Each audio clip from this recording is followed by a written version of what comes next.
So this is how I have simplified this entire uh, you know, process of understanding the Google paintings. So in these paintings, you would see there are basically three characters.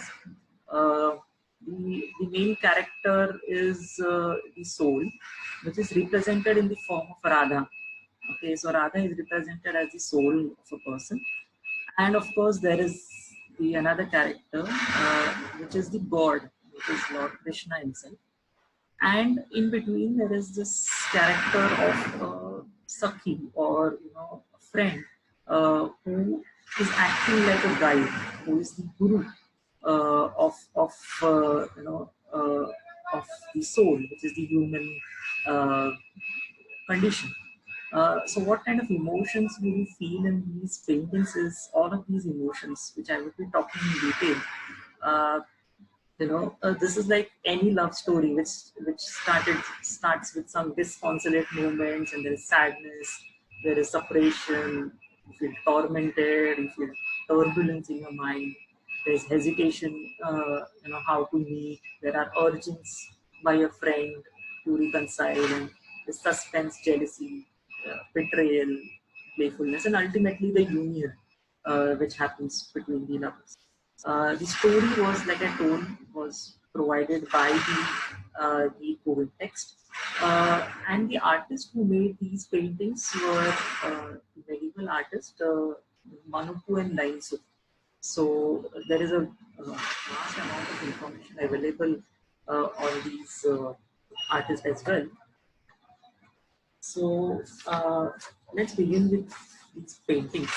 So in this painting, if you see, this is representing a disconsolate emotion in the love story. What has happened is there are rumors of Krishna's unfaithfulness, which has reached to Radha, who is deeply wounded by him. She feels that Krishna is always playing around with Sakis, and there's no time for him, for the for her, and she sits back.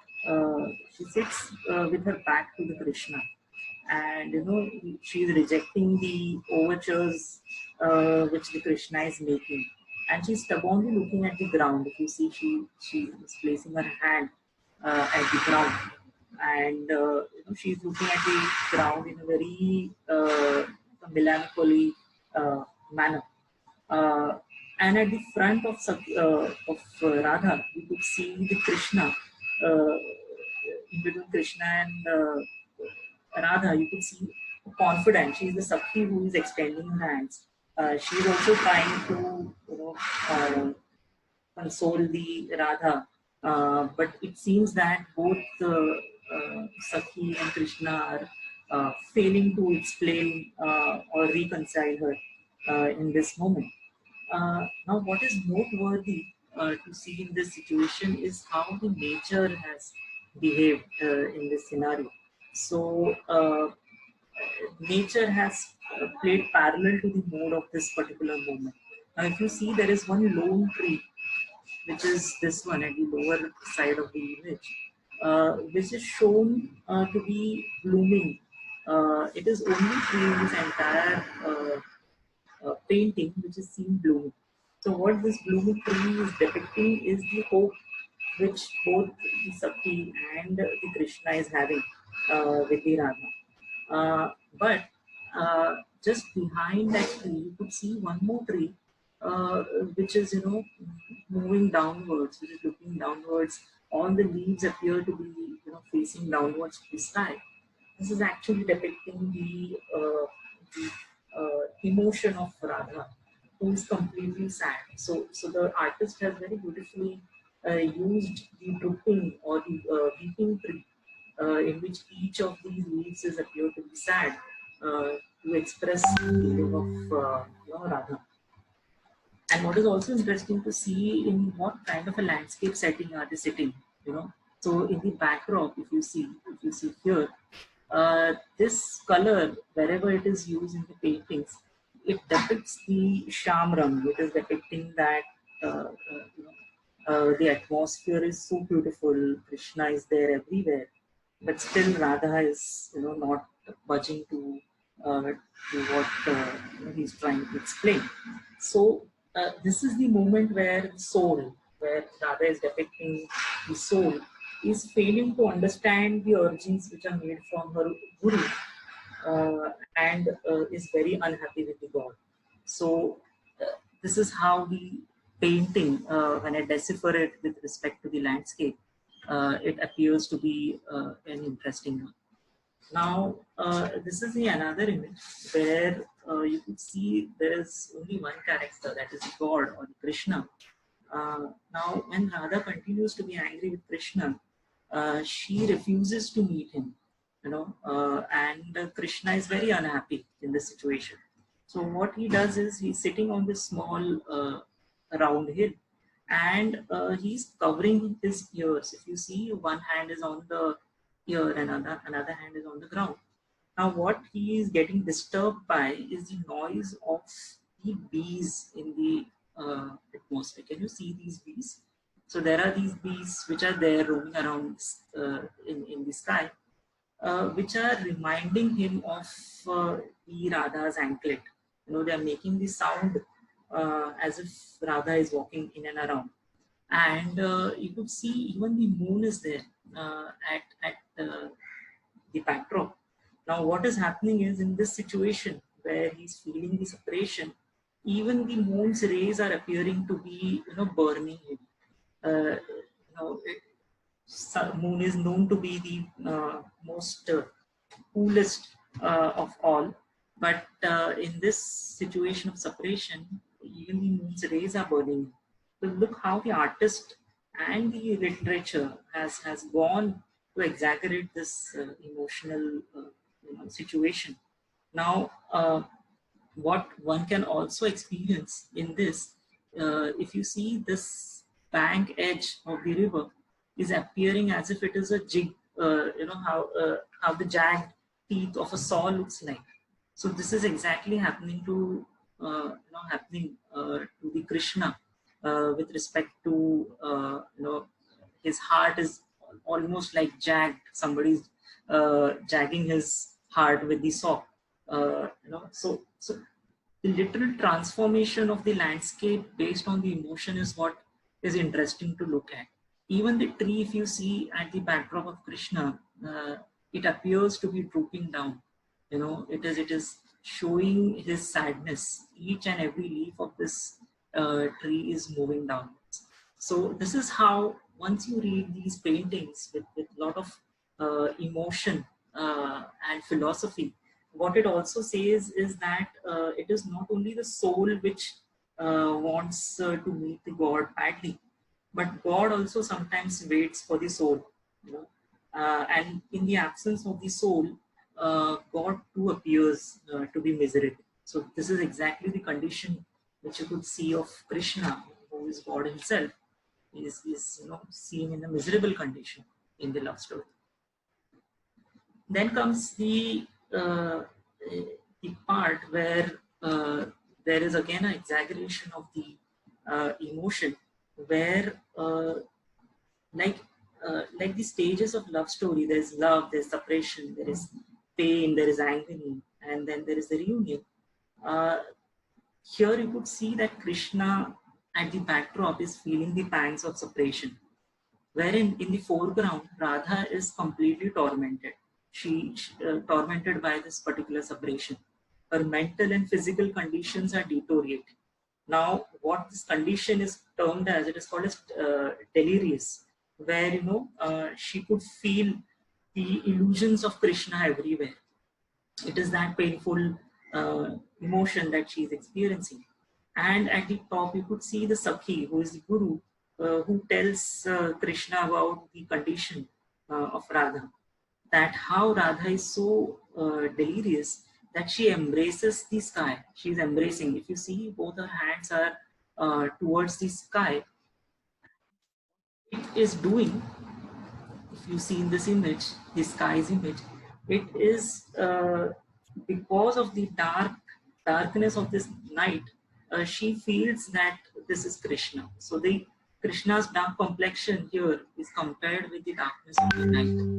That is how she is embracing Krishna, feeling that he is up there in the sky. And you could see even the river, which usually is shown with a very composed manner of flowing.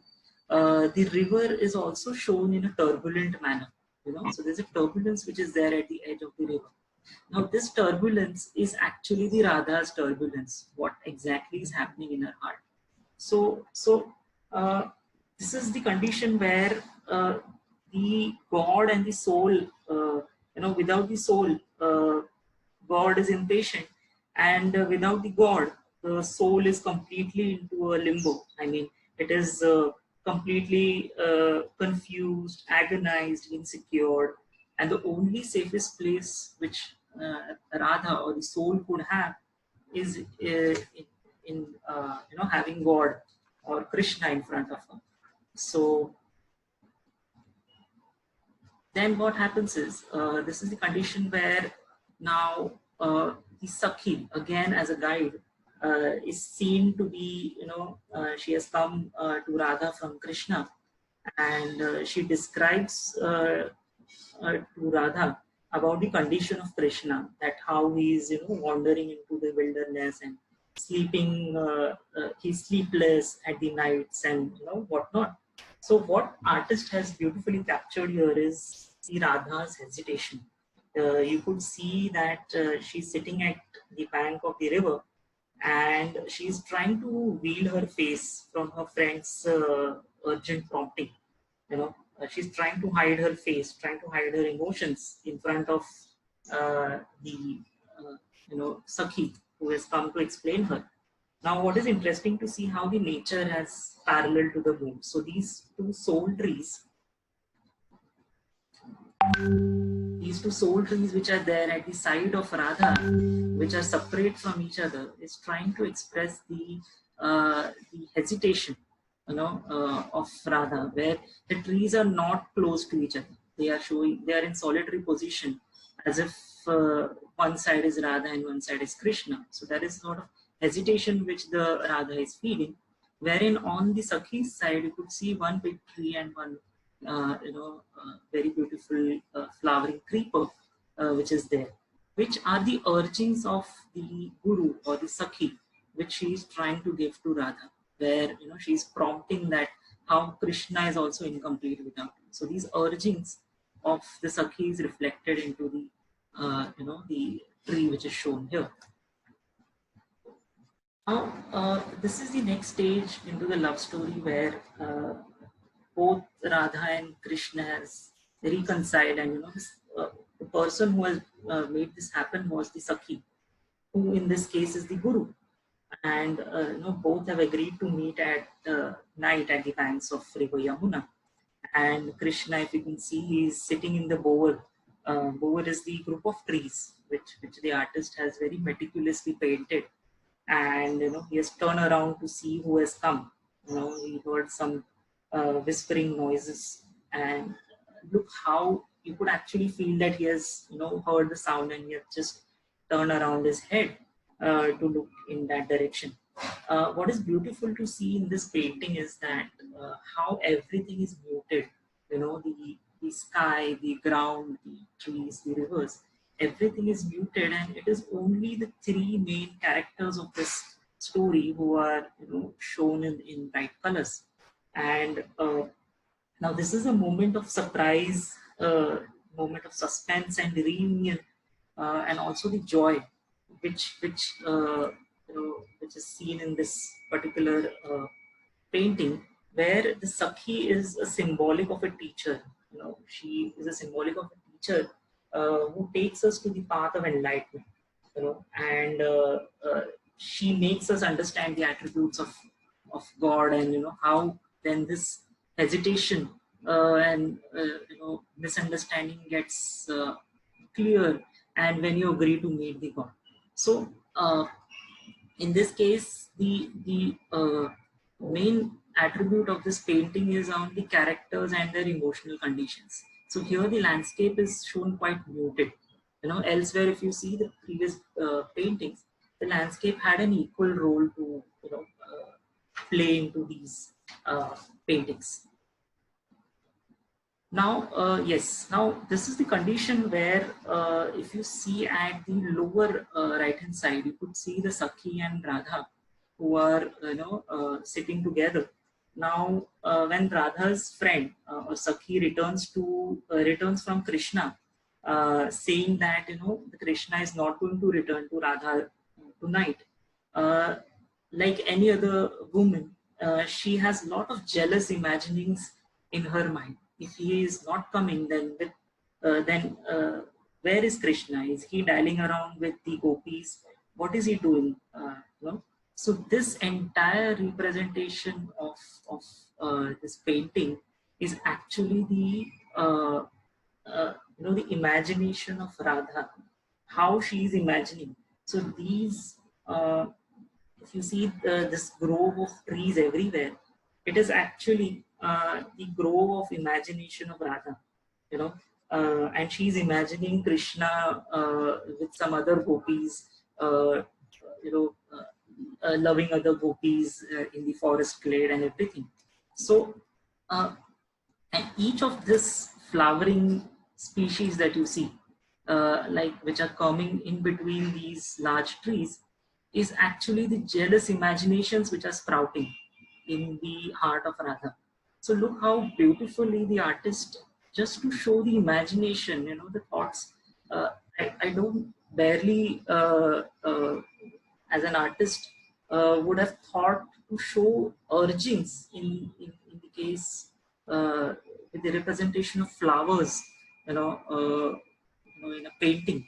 So it is only and only when you read the text, when you analyze the painting, when you analyze how the landscape is used to support this painting, you get to experience this, the real taste of these paintings. And what is also very important to see is that if you see each of these tree is having a pair of birds, two birds which are sitting in and around. So this is actually the Radha's imagination that that is showing uh, him dallying around with some other woman. And what is also one of the beautiful thing in this painting is the moonlight casting shadows of doubt. The shadows which are shown here is actually the shadows of the doubt which the Radha is currently imagining in this situation. Then this is the next phase where everything is done, the night has passed away, and what you can see is one of the rarest images of Indian art where Radha is thrashing the Krishna. So what has happened is Radha had waited all night long for Krishna, but he never came up. Okay, so what she finds him, where she finds him is playing with the gopis. So she hits him with her, dupatta or chunni, and all the gopis here, they are in state of shock. Some of them rushes ahead to rescue him, while some of them are seen motionless. Now, look how beautifully the artist has juxtaposed the multicolored dresses of figures with the bluish green background. So the play of contrast. Now this entire scene is made lively. Otherwise very basic green carpet, hills and trees around. He has used a lot of these flowering ornamental trees into the picture just to make this entire scene live. Now this is, if you see it through the philosophical or spiritual state of mind, this is where a moment comes where the soul equals to the God. Here you could see the soul and God are playing around. They, in this case, even though Radha is angry with Krishna, but under that angriness or hitting him in the chunni, there is still the love. So this spiritual journey is quite endless. God waits for us to come to Him in our original self. So probably it is trying to show the original self of us humans, in this condition. What is peculiar again in this thing is that if you see in this image, there is one bird which flies across and it sits in front of another bird. So sort of a signifying that without God the soul is lonely, and it tries to come back to the God and have a dialogue with him. Something similar to what the Radha and Krishna are having in this particular picture. And yes, now this is the moment where there is union after so much of separation and pangs of separation and jealousy and playing around. This is the condition where the union happens. It is that blissful moment. So you could see lying on this soft bed of leaves in the verdant forest glade. Now this is again a bower which is used by the artist to express this scene where Radha and Krishna are making love. Now their passion of this love is reflected in each and every flower of this picture, and this particular bower is used to show the intimacy of the moment. Now if you take it in a spiritual way, this is the condition what you experience when you are in your deep meditation or when you are in deep contemplation, where entire situation around you starts to turn up into a passionate situation, and where you feel enclosed into some kind of an aura. So the artist has wonderfully conveyed the sensuality of the scene, where you could see the lovers are gazing to each other in a very magnetic way, and Radha is wrapping her legs around Krishna, and this particular painting was not done for any erotic purpose per se, but it was something which very clearly explains the harmonious union between the soul and God. So once you look at through that purview or that lens, this entire scene becomes lively. Now, how has the artist used to make this situation lively? Is with the help of these lot of climbers entangled and twined between these trees. So this is like union even of the landscape which is happening, looking at the condition. So here you might feel that why has artist done so exaggerated version of landscape? But it is the moment when the soul becomes one with the God, that everything in and around nature starts entwining, starts to mix with each other, sort of situation. Yes. Now this is the love story. Of course, what I started off has ended with the union. I wanted to add this one more painting into the discussion. Was if you see in this image, I've heard this story also since long, is that Vrindavan. Now, this is the place which is shown as Vrindavan, where Krishna has gamut of pranks that he has played, like stealing butter and breaking the water pots and whatnot. In this case, he is seen stealing the clothes of gopis who has come to bathe in the Yamuna. And what has happened is when the gopis bathe and Krishna steals their clothes, and he's up there on top of the tree. So the artist has very intelligently used a very bulbous looking tree for Krishna to sit over. And when the gopis come out after bathing, they are horrified of not finding their clothes around. So you could see some of them are seen begging to Krishna to return their clothes. Some are walking towards him, some are inside the water, and some of them have come at the backdrop to pay their what you can say prayers to the sun. Now this again, if you look at through a symbolic meaning, is that these gopis represent the human egos. Okay, now how does it affect human egos? Is that like any other ego which all of us have, it gives us a sense of identity. we construct our worlds based on our notions, and we know that these notions are neither truth nor reality. They are not even permanent. In this case, the decorative and temporary clothes are shown as the ego. So what has happened is Krishna has, taken these clothes symbolic of our egos and kept it along with himself. And what it tries to say is that we stand naked in front of the God. This is the condition where uh, we have to get disappeared with the egos that we have in the form of clothes, and get one with the God. So to be very frank, whenever I used to hear about these stories or look at these paintings, I never really understood the hidden meaning which was there. But once I look at through this angle, where spirituality and a lot of learnings from our ancestors, hidden in these paintings, it makes this painting look even more meaningful. So here, how the landscape has played a role. The tree itself is given a tree of divine, which is the artist would have shown a very normal tree, but this shows the giantness of the God in front of us, human beings.